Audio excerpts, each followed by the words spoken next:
Muy buenos días a todos. Como bien saben, el Papa Francisco ha convocado un año de la familia, dedicado al lugar que ésta ocupa en la Iglesia y ha hecho énfasis sobre el valor educativo del núcleo familiar fundado en el amor.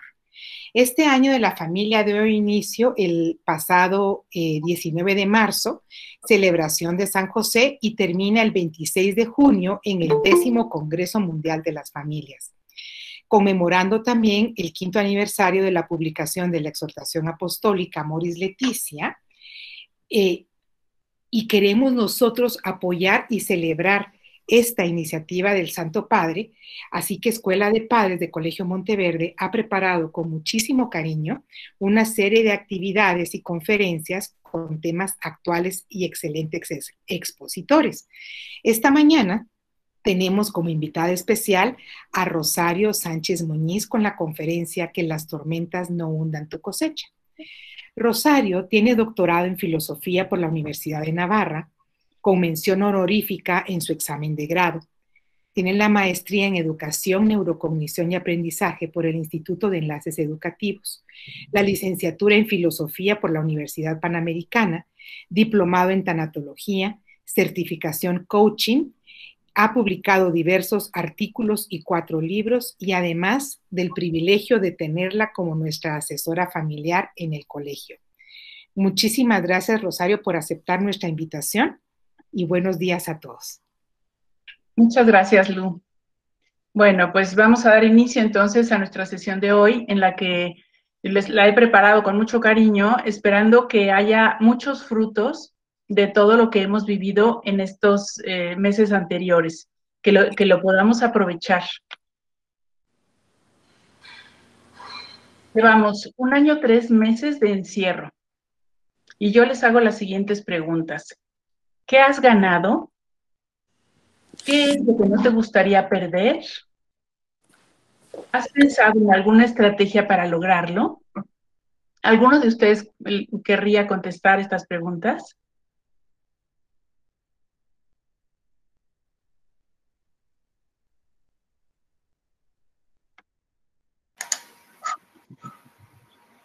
¿Les parece que hemos ganado algo?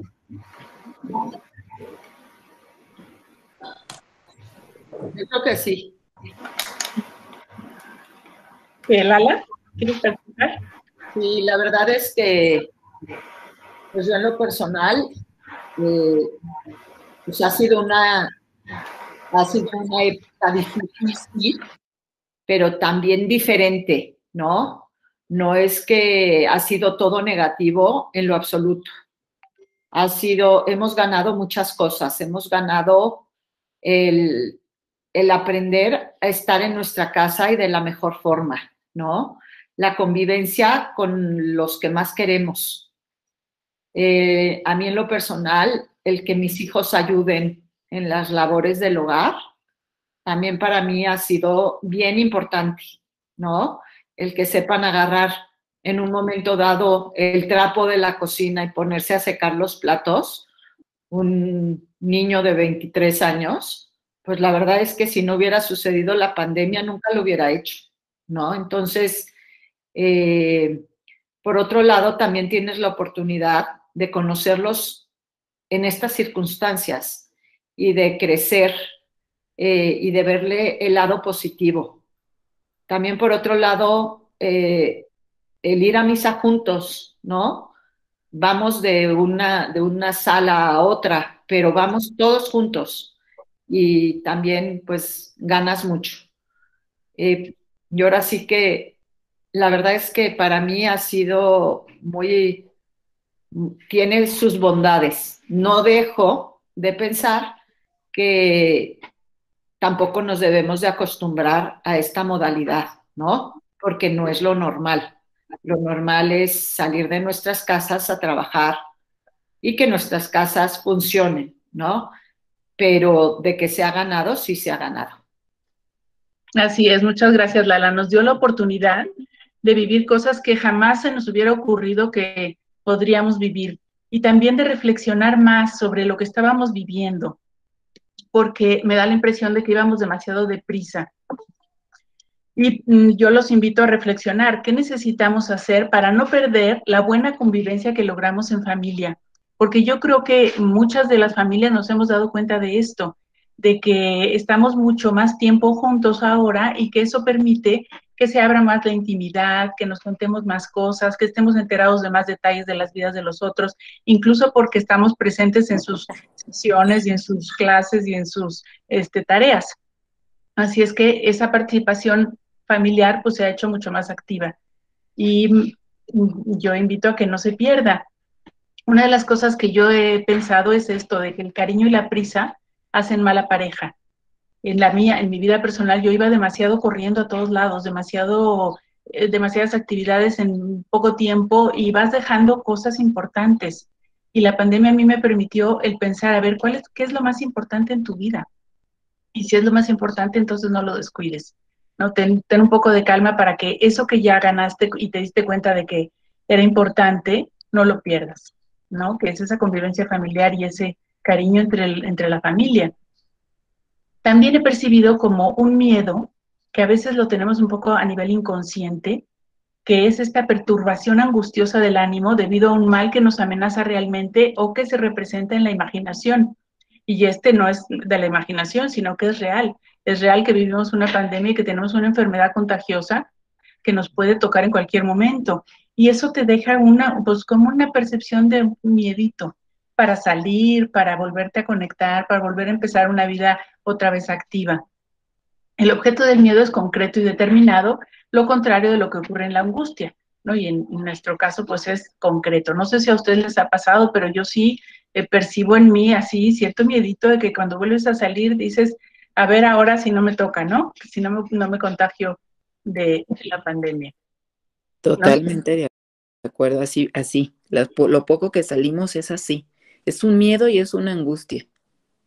Sí, así como está esta de la foto, ¿no? Por eso me gusta, porque sí nos sentimos un poco de, ay, a ver qué va a pasar ahora, ¿no? A ver si la libramos. Y algunos de la familia más que otros, ¿no? Así es. Y algunos más relajados que no pasa nada y ya es psicosis, y otros que, híjole, le tenemos un respeto a ese virus. Así es, vemos gente más aprensiva o gente mucho más relajada, y cuando te topas con gente muy relajada, también dices, qué barbaridad. Te angustias más, creo. Yo creo que te angustias más cuando topas con gente más relajada, o si algún miembro de la familia es más relajado, es un círculo de más angustia. Como es relajado porque anda en su mundo en otras cosas, no tiene el virus presente y no se cuida lo suficiente. Así es, y te da miedo por él, no por ti, sino no por él, por nosotros. En mi caso es mi marido el que no pasa nada, ya tranquila, relájense. Ya están enfermas de la mente, ya es psicosis esto, ¿no? Pero por otro lado, también vemos gente que sí se ha muerto, que te ha tenido las graves de la enfermedad, que no es broma, ¿no? No, ahora, exacto, es lo que yo le digo. Sí. Es real. ¿No? Es real, exactamente. No es un miedo imaginario, es un miedo real. Y es natural que sintamos miedo.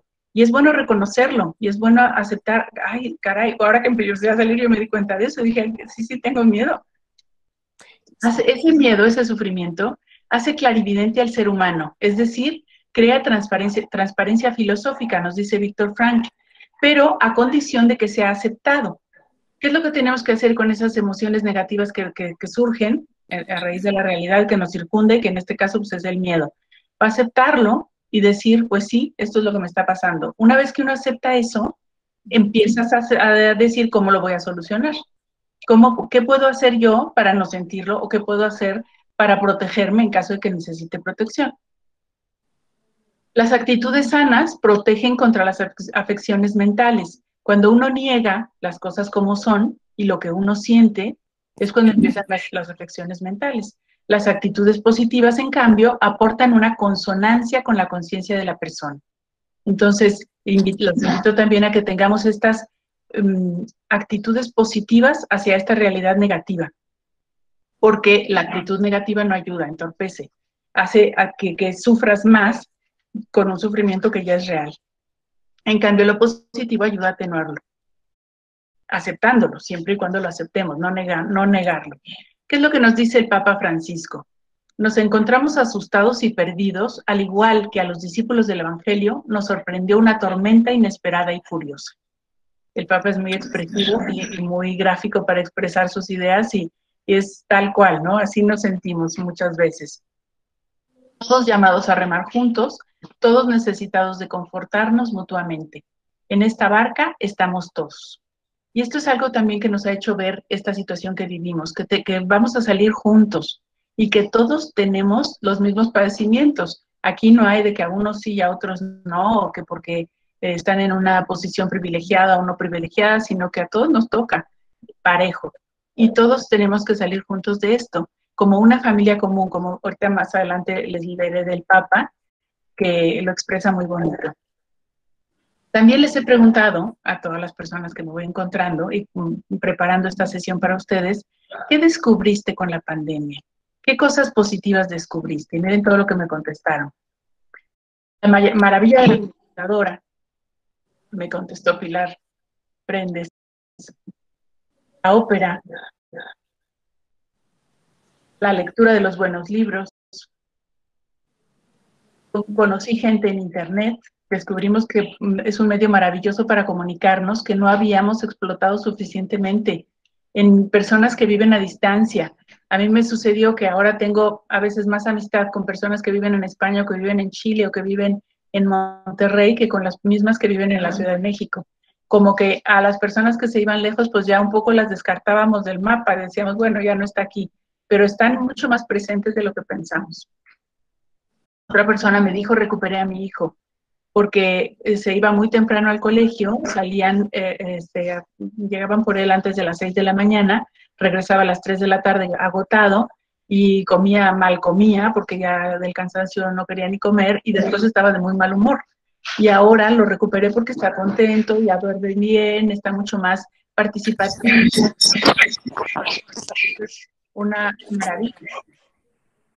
Mi marido y yo volvimos a platicar. Esa prisa de la que hablaba antes, de que a veces está uno tan a la carrera que no tienes ese tiempo de tranquilidad, de calma para poder platicar con alguien. Y las pláticas sobre cosas más íntimas o más personales siempre son cuando hay calma y cuando hay tranquilidad para contarlas. No se las cuentas tú a alguien cuando va deprisa, cuando está corre y se le olvidan 3 cosas en el camino, pues en ese momento sabes que no te está escuchando. Te escucha cuando tiene el tiempo para escucharte. Y eso lo obtuvimos gracias a este encierro que tenemos. Lo que de verdad vale la pena, me dijo otra persona, es la convivencia familiar. Yo descubrí eso y no lo quiero perder. Y ahora ya no le doy importancia a las situaciones económicas negativas o a cosas que no salieron como tú habías planeado, porque me doy cuenta de que lo importante es esto, cuidar la convivencia. Y si tenemos esa buena convivencia, todo lo demás, no pasa nada. A las compras tontas. O sea, te das cuenta de que tienes el closet lleno de zapatos, que yo en toda la pandemia estuve con unos tenis y fui la más feliz del mundo. Así No, es. que no hace falta nada, no es urgente ir de compras, nada, ni a los hijos saturarlos de clases extras, nada. Sí hemos aprendido muchas cosas, muchas cosas. Hemos perdido seres queridos, también ha sido mucho dolor de ver tanta gente muriendo enferma, que se quedó es una mezcla de muchos sentimientos. Así es. Porque sí duele. ¿Cómo estar yo tan a gusto? Duele, exactamente. Enfermos graves cerca, sí. En mi familia, y personas que lo han pasado tan mal y que han perdido a su papá, a su mamá, a veces hijos. Y a personas igual que no conoces, el ver que tanta gente se está muriendo, duele. Sí. Sí, ver que tanta gente no perdió su trabajo, no tiene hambre, a veces el dar gracias todos los días por tener tu sopita calientita y ver que otras personas lo perdieron todo, salud, trabajo, todo. Y como tú lo dijiste, ordenar las prioridades. Y no perderlo, porque no. Vamos a salir y vamos a empezar a correr, porque nos va a pasar. Sí, ya el tráfico está feo otra vez. Y empieza el tráfico y empiezas a tener menos tiempo y empiezan las carreras y nos va a volver a llevar otra vez la inercia. Ojalá que nos demos un tiempo, aunque sea los fines de semana, ¿no? Yo pienso que si lo planeamos, que esta sesión, si lo primero reflexionar sobre el hecho, Sí, después planear qué es lo que voy a hacer para no perderlo. exacto. Esas actividades, esos pequeños momentos, eso en donde nos las pasamos tan a gusto, eso vamos a conservarlo. Y hacemos el plan de tenerlo diario por lo menos 15 minutos, pero que no se nos pase. Sí. Nos dice el Papa Francisco, es el tiempo para elegir entre lo que cuenta verdaderamente y lo que pasa, para separar lo que es necesario de lo que no lo es. Es el tiempo de restablecer el rumbo de la vida hacia ti, Señor, hacia los demás. Qué bonito es, ¿no? Porque este es el centro, este es el quid del asunto. O sea, vamos a separar lo que importa de lo que no, lo que realmente cuenta, lo que nos vamos a llevar, ¿no? No me acuerdo quién decía, lo que nos vamos a llevar, pues sí, lo que dura para siempre, no lo que Totalmente. es dinero y que, como la salud, que a lo mejor la teníamos tan asegurada y pensábamos que no nos iba a tocar y pues no, somos vulnerables y la perdemos en cualquier momento. Y muy frágil. Muy frágil. La unidad familiar yo creo que es algo valiosísimo de lo que tenemos y de lo que tenemos que conservar. La convivencia familiar fortalece los lazos de sangre hasta convertir a sus miembros en eslabones de una misma cadena. O puede producir el efecto contrario, porque también nos pasó durante el del encierro que tanta convivencia causa muchos conflictos y también es normal. También es que estar todo el día juntos cuando no estábamos acostumbrados y cuando es muy bueno también tomar aire y separarse un poquito de los problemas y volverlos a retomar. El hecho de estar todos en la misma casa no permitía ese distanciamiento físico y causó muchos más conflictos también. Entonces, no necesariamente el hecho de estar juntos es garantía de que nos vamos a llevar bien y que vamos a convivir en paz. ¿Cómo lograr la unidad familiar? Y es ahorita las ideas que siguen van encaminadas a cómo logramos esto. Qué tan valioso es, que hemos ahora calibrado, visto su importancia, que lo hemos podido disfrutar. Vamos a conservarlo. ¿Cómo le hacemos? En la familia se forma la propia imagen y se desarrollan los estilos emocionales predominantes. Ahí es donde aprendemos cómo se piden las cosas, cómo se agradece, cómo se enoja uno o no se enoja, los modos de hablar, por ejemplo, en una familia puede decir de ya, ándale, apúrate, corre, esto, lo otro, o ya quítate o cállate, y de la manera más espontánea. O en otras, ay, mi vida, mi cielo, mi corazón, terroncito de azúcar. Hay gente en familias, estilos muy cariñosos, muy delicados, y otros muy bruscos y muy, pero a lo mejor no nos damos cuenta y no nos hemos puesto a pensar cuál será el mío, cómo los trato, cómo trato a mis hijos.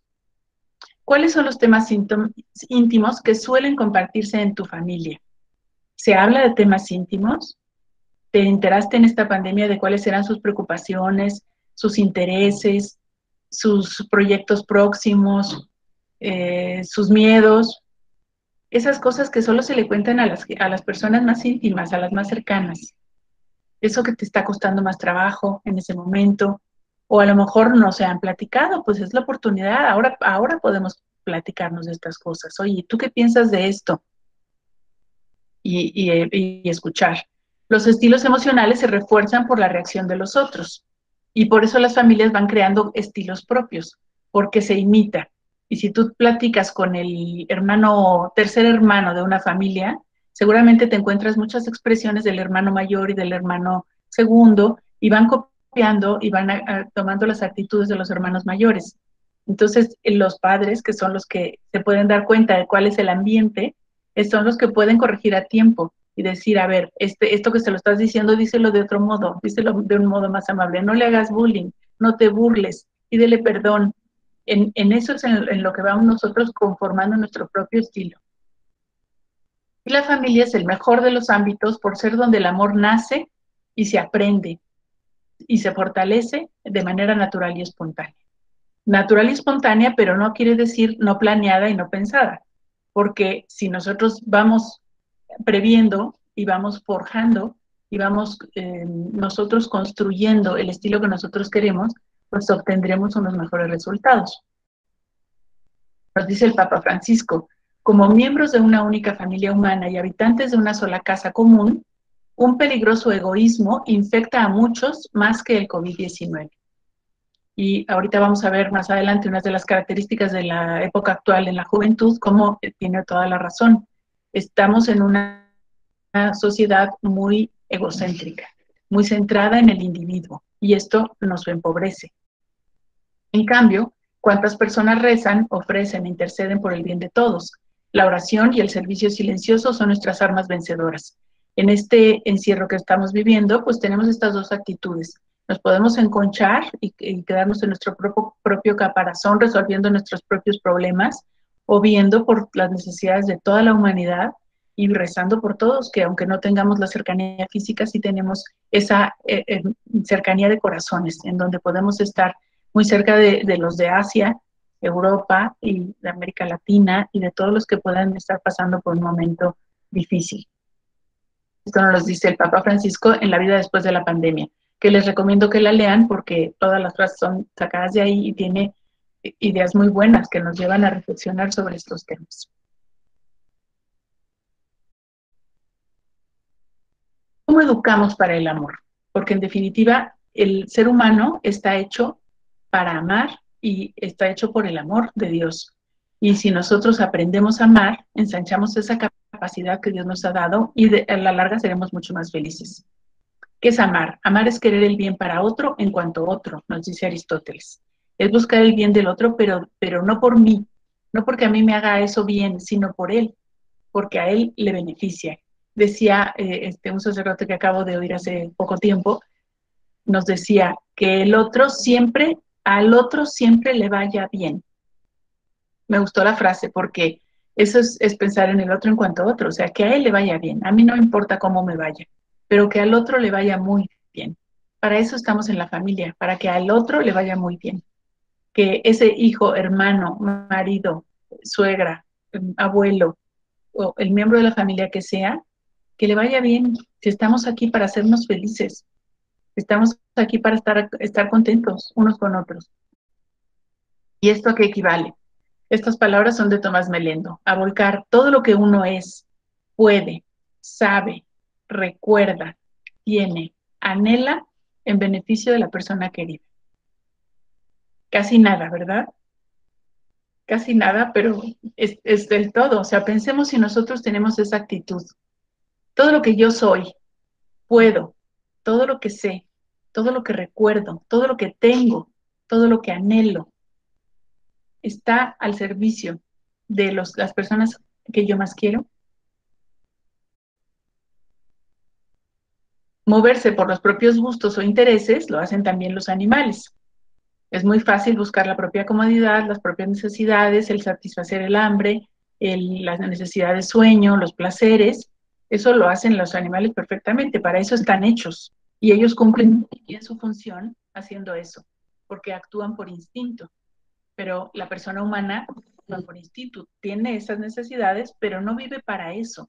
Si nosotros nos dejamos caer en blandito y solo viviéramos para eso, acabaríamos frustrando nuestra propia existencia, porque no le daríamos la plenitud a la que estamos llamados. Tenemos una capacidad mucho más alta, es la capacidad de amar.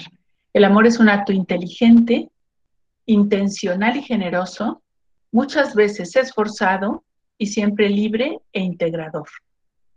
Es decir, tenemos que pensar en cuál es el bien de esa persona a la que yo quiero, tener la intención de dárselo y generosamente ofrecerle ese bien que yo sé que él quiere. Cuando nos conocemos en la familia, que pasan muchos años y acabamos conviviendo mucho tiempo juntos, conocemos muy bien a los que nos rodean y sabemos qué es lo que les gusta y lo que no les gusta, y lo que los hace sufrir y lo que los molesta. Y a veces parece como si nos diéramos a la tarea de hacer todo lo contrario de lo que tendríamos que hacer y estar fastidia a los demás, muchas veces por una propia insatisfacción. Pero si lo pensamos, si reflexionamos antes, si tenemos ese deseo generoso, intención generosa, aunque nos cueste, de dárselo, pues integraremos a esa unidad familiar que estamos buscando. Lograremos que se dé.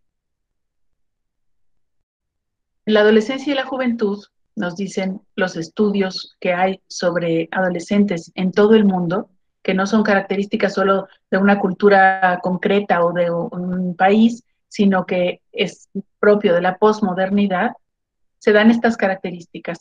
Se cultiva el relativismo, una educación muy permisiva. Los padres parece muchas veces que tienen miedo a exigir, miedo a pedirles a los hijos. La incorporación cada vez más tardía al mundo del trabajo, porque los jóvenes siguen estudiando y las carreras se hacen cada vez más largas, las maestrías, los doctorados y empiezan a trabajar más tarde. Son individualistas. Esto es así, el mundo actual está centrado en el individuo. Y los medios electrónicos pueden contribuir a que ese individualismo se haga más exacerbado o a que nos comuniquemos de verdad con las otras personas. Depende también cómo los utilicemos. Hay poca reflexión. La información es tanta y les llega tal bombardeo de anuncios, de avisos y de ideas que se reflexiona poco y ya no se piensa mucho en lo que te están mandando. Porque reflexionar cuesta más trabajo. En cambio, pues te lo dan todo ya como pan comido y tú en un clic te enteras de todo lo que te quieras enterar. Si quieres información sobre cualquier tema, la obtienes. Y esto hace que la reflexión ya no sea como propia, menos de los jóvenes. Ausencia de valores morales e intelectuales, porque los ejemplos que les han puesto en las películas y en los medios de comunicación y en las redes son ejemplos inmorales, en los que aparentemente no pasa nada y que la gente vive de una manera muy frívola y muy pues a ras de tierra, muy a nivel de piel. Una fuerte tendencia a la experimentación. También es una característica el que busquen vivir las cosas en carne propia y hasta que no las prueben, no se convencen de aquello. Esto puede traer mucho más sufrimientos, porque es eso que otros han experimentado y que me puede a mí servir de ejemplo, pero evidentemente que nadie experimenta en cabeza ajena es muy cierto, y más en la juventud. Sucede siempre, pero ahora pues está más acentuado. Procesos de interiorización frágiles, porque la información, como les decía, es tal que pues no da tiempo de interiorizarla. Esto que me estarán diciendo ni siquiera tiene a lo mejor una lógica o una secuencia o una estructura mental bien armada, pero sin embargo es tan rápido que va a pasar igual de lo que llegó, se va a ir y no va a permear en la personalidad. Pero sí nos va dejando como ejemplos que a lo mejor vamos siguiendo sin mucho pensar en las consecuencias de lo que estamos haciendo. Y un gran miedo a la verdad. También, como todo es relativo, que cada quien piense lo que quiera y que no pasa nada. Hay tal diversidad de opiniones y de puntos de vista y de modos de pensar que da lo mismo, piensan un poco, ¿no? No hay tal verdad. ¿Qué consecuencias nos trae este modo de vida? Uniones sentimentales y relaciones de pareja provisionales, porque no se entregan del todo, porque no van en serio desde el principio, porque la experiencia pues, puede ser negativa en un principio y con eso la rechazan de primera mano, o sea que no se dan tiempo tampoco a conocerse bien. Relaciones sexuales precoces que no siguen el proceso natural del enamoramiento. ¿Cuál sería el proceso natural del enamoramiento? Primero conoces a una persona, te enamoras de ella, una vez que están enamorados, entonces surge el deseo de la entrega física.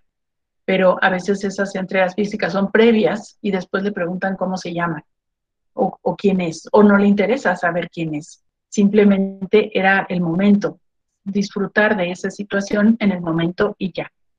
Muchas también influenciadas por el alcohol o otras sustancias. Frustraciones afectivas, psicológicas y espirituales. ¿Por qué? Pues porque nosotros no nos damos el modo de ser que tenemos. Nos los ha dado Dios, así estamos hechos para amar, y si no nos entregamos racionalmente con toda nuestra intimidad, pues eso tiene sus consecuencias. Afectivamente y psicológicamente quedamos frustrados, espiritualmente también, con una decepción y pensando que las personas no son capaces de entregarse, porque lo que vemos, pues, desdice de la persona humana. Y esto hace que perdamos la capacidad de amar. Creo que esta consecuencia es la peor de todas. Esa desilusión y ese pensar, nadie te va a querer por ti mismo. Solamente van a quererte por la utilidad que les presentes en el momento, por el beneficio concreto, por el rol que juegas en ese momento, pero no vales por ti mismo. Y eso es altamente frustrante. porque además impide que después tú te entregues realmente. Desorientación del hombre a la hora de conocerse a sí mismo, también por la diversidad de ideas y tantos mensajes que nos llegan. Y nos dice el Papa Francisco, ante este panorama que estamos viviendo, volver simplemente a lo que se hacía antes de la pandemia puede parecer la elección más obvia y práctica. Pero ¿por qué no pasar a algo mejor? Como que tenemos ahorita la oportunidad, ya que pudimos reflexionar, que nos pudimos tranquilizar, estamos más en paz, que hemos pensado más las cosas, es la oportunidad de que digamos, ¿con qué me quedo? ¿Y a dónde voy? ¿Qué quiero en mi vida? ¿A dónde quiero llegar? ¿Y qué querría yo para mis hijos? ¿Qué vida les quiero ofrecer? Vamos a buscar algo mejor, como dice el Papa Francisco, que sí puede dar el mundo algo mucho mejor. Esta es la fuerza de Dios, convertir en algo bueno todo lo que nos sucede, incluso lo malo. Él trae serenidad en nuestras tormentas, porque con Dios la vida nunca muere. Bueno, ¿cuáles son esos principios en el amor para poder ayudar a que esa capacidad de amar que todos tenemos crezca y se engrandezca y haga mucho mejor a las personas, a nosotras mismas en primer lugar y después a todos los que nos rodean? La educación para amar empieza desde los afectos.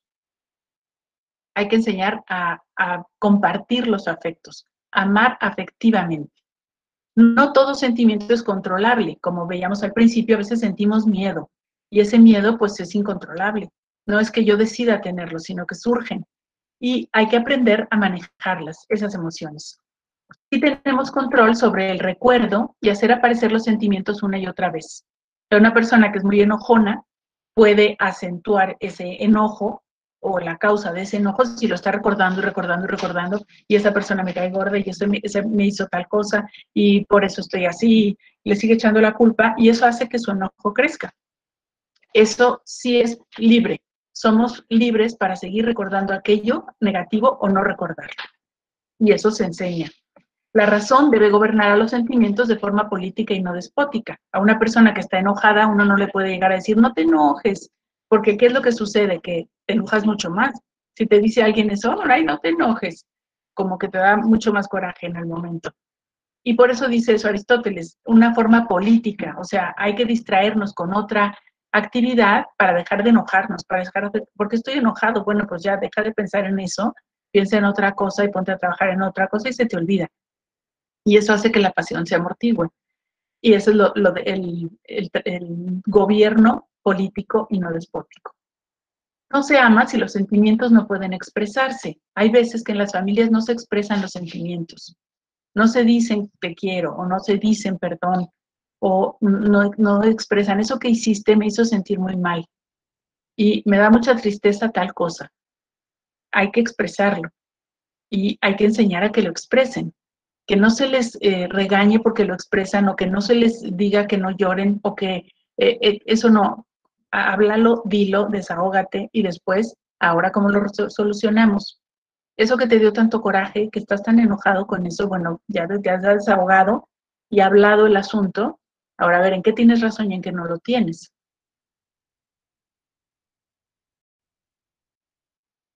¿Cómo seguimos educando esa afectividad? Es posible aprender a manejar la ira, el estrés y la ansiedad, el miedo, la agresividad, la mala comunicación afectiva. Se aprenden, son actitudes que se pueden corregir y que eso es muy bueno, que podemos aprender, no importa la edad que tengamos, siempre seguimos aprendiendo. El resultado será una mejor autoestima, trabajar con mayor eficacia, mayor conocimiento propio y mayor comprensión de los demás, con una mayor empatía, sabiendo conectar con los afectos de los otros. Hay personas que son analfabetos afectivos, que no perciben la tristeza o la ansiedad o la necesidad de cariño que tiene una de las personas de su familia y siguen en una actitud a lo mejor muy férrea o muy exigente, o cuando hay que recoger, cuando hay que ser suave, cuando hay que comprender más esa debilidad o esa tristeza o ese momento de fragilidad por el que está pasando esa persona antes de volverle a exigir. Y a esto pues hay que aprender. ¿A través de qué? De la observación. Yo me acuerdo que Tomás Melendo decía que eso era relativamente fácil, Aprender a entender los sentimientos de los demás es relativamente fácil. A mí me cuesta trabajo. Habemos personas a las que nos puede costar más que a otras, pero él decía, te podía decir en una reunión donde hubiera muchísima gente, ¿qué te pasa? Y tú decías, ¿y cómo se dio cuenta de que me pasaba algo si estamos en una conversación con muchísima gente? Bueno, pues porque sabía observar, sabía ver los gestos. Y esto yo creo que las mamás tienen mucha intuición en saber detectar si un hijo llega triste, si un hijo llega enojado, si le ha pasado algo en el colegio, si terminó con la novia, si ha tenido un fracaso en cualquier otro ámbito, como que perciben que el estado de ánimo no es el mismo. ¿Y qué es lo que conecta a la mamá? Generalmente a veces los papás son más perceptivos, como el caso de Tomás, él es muy perceptivo. Conecta el amor que les tienes. Si tú a esa persona le estás tratando de querer más y mejor, te das cuenta de esos pequeños detalles y vas como a lo concreto. Actitud más introspectiva con nuestros sentimientos para encauzarlos, enriquecerlos o controlarlos. No siempre es para controlarlos, no siempre es para apabullarlos. A veces hay que hacerlos crecer. Si eres una persona poco emotiva o que expresa poco el cariño a los demás, pues tienes que esforzarte por hacer crecer esas expresiones afectivas hacia los otros. Y de echarles porras o de decirles lo bien que lo hacen o agradecerles, si no eres una persona que diga muchas veces gracias, pues tantas cosas como dice el Papa Francisco, ¿no? Gracias, perdón y por favor. Aceptar el lugar y la utilidad de los sentimientos negativos, como la ira, el miedo, son incómodos. Y el nervio, cuando te pones nerviosa por alguna situación, ¿no? Cuando ahora yo venía para dar esta sesión, a mí me pone nerviosa.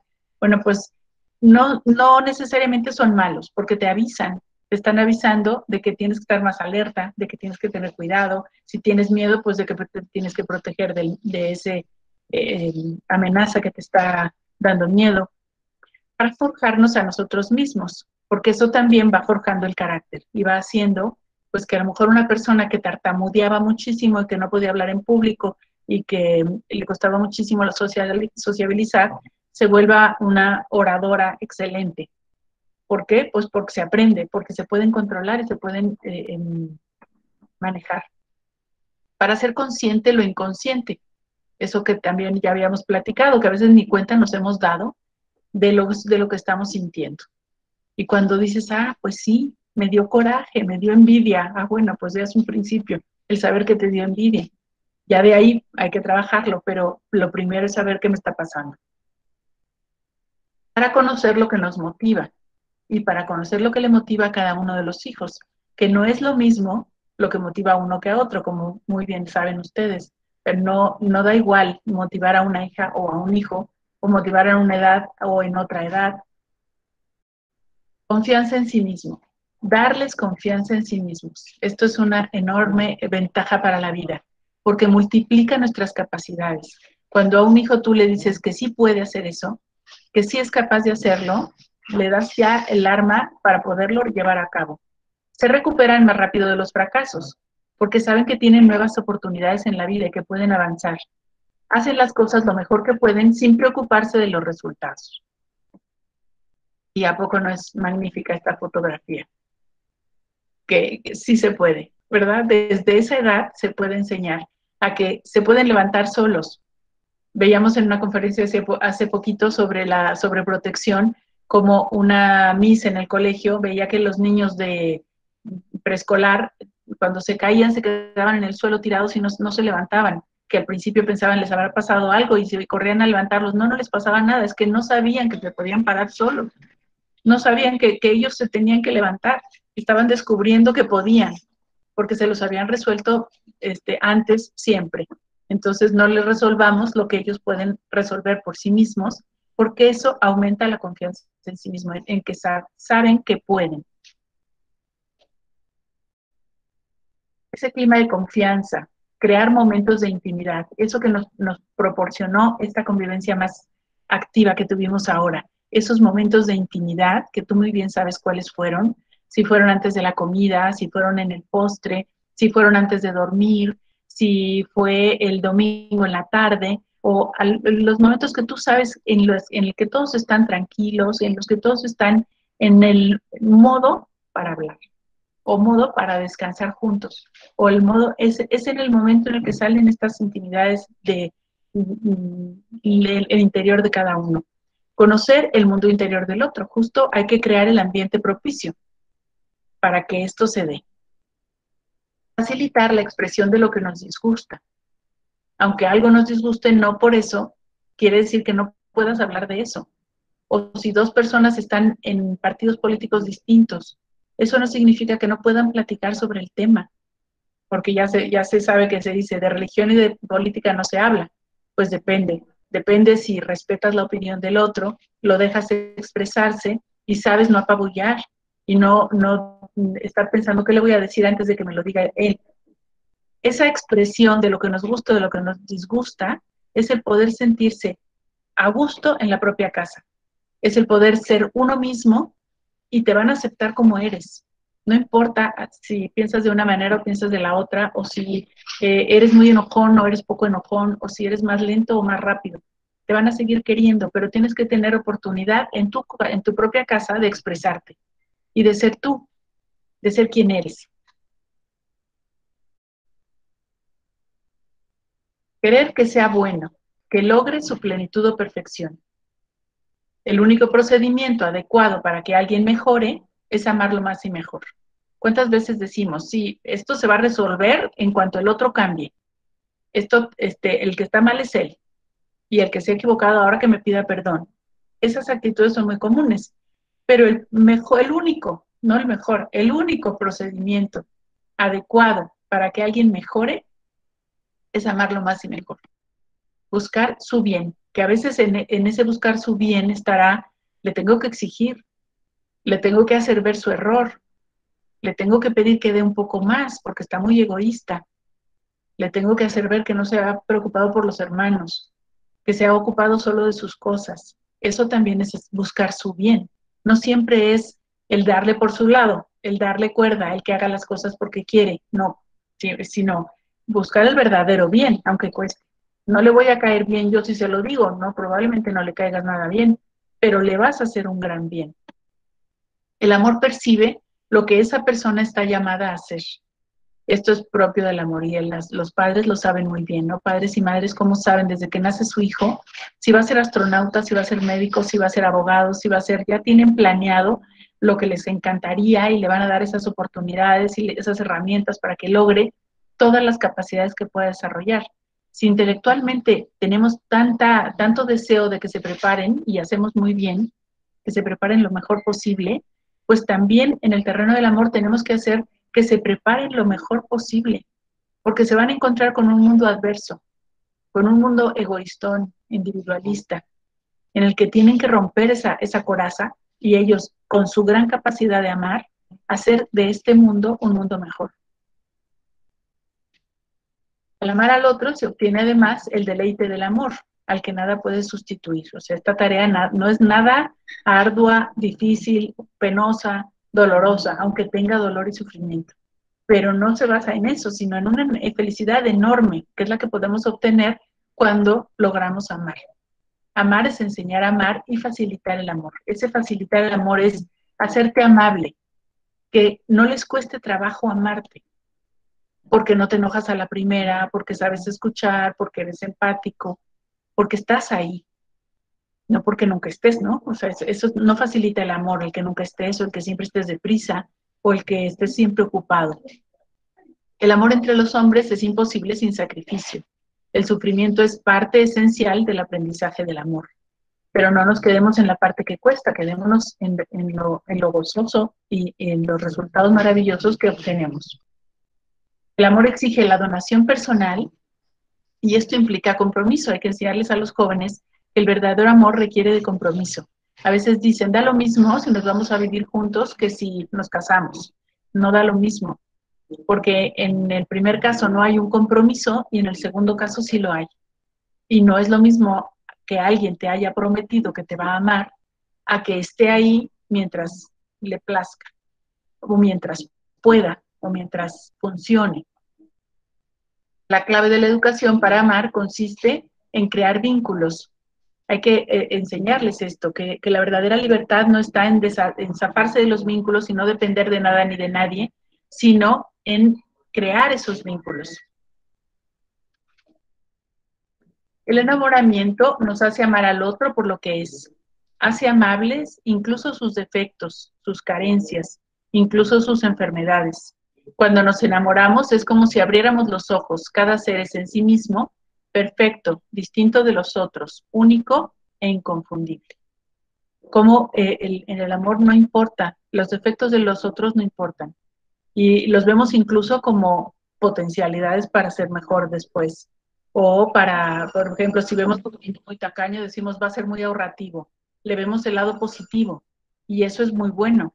No importa si está enfermo, no importa de lo que carezca, se le quiere igual. Y incluso se le dan más ventajas si sabemos que tiene una discapacidad para que logre desarrollar todo lo grandioso que es en su interior con esas discapacidades. Porque todos tenemos algo que aportar como personas. ¿Qué podemos hacer? Yo les hago la pregunta, si alguno la quisiera contestar me dice, pero es como para que ustedes se las lleven en su interior. ¿Qué podemos hacer para que el clima de nuestro hogar sea más acogedor y amable? Ahí cada uno pues tendría que ver, a lo mejor es afinar los modos, el estar presente, el pedirle a tal persona que siempre es aguafiestas, pues que sea un poquito más positivo, que sea más propositivo, que no nos estropee la tarde. ¿En qué podemos crecer un poco más? Y cada uno tendrá su propia tarea, dependiendo de su edad y dependiendo de la nuestra también. Y en mi rol, ¿yo cómo puedo crecer un poco más? ¿Cómo organizarse para disfrutar de todo lo bueno que tenemos? Que ya vimos que es mucho, que lo hemos ido descubriendo y que esta oportunidad que tuvimos fue invaluable. ¿Cuánto tiempo hemos invertido en tratar de ser más felices antes de que la muerte irrumpa o las desgracias personales lo impidan? Yo creo que también esta oportunidad que tenemos nos ha hecho ver esto, que la muerte está a la esquina del camino y que no sabemos cuánto tiempo vamos a vivir, por más sanos que parezcamos, y que ¿por qué perder el tiempo que tenemos, que es poco? No sabemos si será poco o mucho para cada uno de nosotros, pero en todo caso es limitado, y que ese que tenemos contado, que no lo aprovechemos para ser felices a los demás y que no lo aprovechemos para ser más felices nosotros. Si para eso estamos, ¿no? También, porque Dios nos quiere felices, no nos quiere amargados. ¿Te consideras más un solucionador de problemas que un generador de los mismos? ¿O eres tú el aguafiestas al que tienen que decirle, no, pues ponte más positivo porque cada vez que proponemos algo te parece negativo, sacas lo negativo de aquello, ¿no? La capacidad de mejora. Educar es creer firmemente en la capacidad de la persona para mejorar. Todos podemos mejorar siempre. Siempre, en algo. Eso de que no va a cambiar nunca, depende de los que lo rodean también, de que los que lo rodean le hagan ver eso y lo hagan crecer. La mayoría de los cambios proceden de una mejora en la percepción de la persona sobre sí misma y sobre la realidad en general. O sea, ellas en esa percepción personal tiene que saber que puede. En esta foto que les he puesto aquí, si tú estás en el extremo derecho y sientes que no eres capaz de avanzar al extremo izquierdo, no te vas a mover. Y eso es lo que nos pasa muchísimas veces en las dietas. ¿Para qué? Si ya sé que no puedo. ¿Para qué? Si no lo voy a lograr. Si son muchísimos kilos, si no voy a tener tiempo, si nunca llego. Y no lo empiezas justamente porque la percepción es negativa. Si tienes una percepción positiva de que sí eso es lograble y es alcanzable y que se consigue, entonces lo emprendes. Nadie emprende algo para fracasar. Y aquí la amistad es un factor importantísimo. Dice un proverbio de Ruanda: amigo es quien conoce la melodía de tu corazón y te la recuerda cuando la has olvidado. ¿A poco no es precioso? En la conversación se descubre contra cuál de sus valores está viviendo el amigo y si se abre esa puerta, la conciencia podrá susurrar con claridad. El amigo es el que te va diciendo, en esto tienes razón, en esto no tienes tanto, pero ya te diste cuenta de que estás tomando muy en cuenta algo que no es tan importante. pero te estás centrando nada más en lo negativo y es el que te hace descubrir contra cuál de tus valores estás yendo. Y entonces tú puedes decir así, cuando quieras saber cómo andas, escucha lo que te dicen, porque generalmente tienen razón. Y si te dicen que estás de un genio tremendo, seguramente a lo mejor tú dices, ay no, yo no, ¿cuándo? Y si haces un examen profundo, pues verás que tienen toda la razón, porque lo ven más clarísimo que tú. Cultivar la riqueza interior, porque ahí radica la grandeza de la persona. Los hombres son como vasijas de barro que no valen sino por lo que guardan. Esa riqueza interior es lo que te da esa capacidad de entregarte después. Si tú cultivas esa intimidad y tienes mucho que dar, esa capacidad de amar se engrandece. Si lo que puede uno dar es muy poquito, porque vale muy poquito o te sientes un poco valioso, entonces das poco. Por eso es necesario un mínimo de crecimiento interior, requisito necesario para conservar la salud, y solo se puede poner en práctica a partir de un movimiento del espíritu que se trascienda a sí mismo. Ese saber que sí puedo y que tengo que cultivar esa riqueza interior para poderla después entregar. Y para considerarme valioso, la autoestima se basa, se fundamenta justamente en esto, en que tengo esa valía interna, que sí tengo cosas buenas que dar. La única manera de ser felices es hacer felices a los demás. Empeñarse en la propia felicidad es comprar un boleto a la frustración, a la depresión. Aquellos que van persiguiendo la propia felicidad a toda costa es como el gato que se quiere perseguir la cola que nunca la va a alcanzar, porque eso no se puede conseguir directamente. Es el resultado de haber hecho el bien, de haber amado, y cuando amas, entonces como resultado viene esa felicidad. Si primero buscamos la propia felicidad, no hemos aprendido a amar. La felicidad es la recompensa, el regalo del amor, el resultado, decíamos. Y nos dice Cardona Pescador, el placer es consecuencia del amor y no a la inversa. Sucede lo mismo con los niños, los jóvenes que van buscando el placer a toda costa, que no lo encuentran e incluso van frustrando esa propia capacidad de sentir placer, porque la van buscando directamente y no como consecuencia. Para Víctor Frank no puede ser un objetivo el buscar la realización personal, sino el efecto de haber encontrado un sentido a nuestra vida. Y este sentido siempre se encuentra fuera, en el mundo y no en nosotros mismos. Otra vez Carlos Cardona nos dice, la persona se planifica en el olvido de sí y la entrega a los demás. La felicidad es la conquista progresiva y luego total del bien o fin último del hombre. Es el gozo o la satisfacción del espíritu que proviene de la posesión de ese bien, y a veces ahora se entiende como la impresión subjetiva que se alcanza con independencia del propio progreso, lo cual eso no es felicidad. ¿Y cuál es ese fin último que todos tenemos en común? El fin radical al que he sido llamado es la unión de amistad con Dios por toda la eternidad. Ser interlocutor de Dios con una relación única e intransferible. En la medida en que yo ensanche esa capacidad de amar, pues estoy más cerca de ese Dios que es amor. Y para terminar, curiosamente, la puerta de la felicidad no se abre hacia adentro. Quien se empeña en empujar en ese sentido, solo consigue cerrarla con más fuerza. La puerta de la felicidad se abre hacia afuera, hacia los otros. Bueno, pues con esto terminamos. Rosario, pues de verdad increíble. Muchísimas gracias por todas estas experiencias y conocimientos que nos has compartido, por ayudarnos a hacer este parón tan necesario y reflexionar sobre lo que hemos venido viviendo, redescubrir lo que realmente vale la pena y queremos conservar. Tomarnos ese tiempo para darnos y amarnos. Y así, como dice el Papa, pues restablecer el rumbo de la vida hacia Dios. Agradecemos a todos su presencia y les recordamos que tenemos una cita hoy a las 8:30 de la noche con el padre Eduardo Díaz Covarrubias, capellán del colegio, quien nos acompañará a reflexionar y profundizar en el contenido tan rico de la exhortación apostólica Amoris Laetitia, que es uno de los objetivos primordiales de este año de la familia. Muchísimas gracias a todos y de nuevo mil gracias, Rosario. Y nos vemos a la noche. Mil gracias. A ustedes, muchas gracias por estar aquí.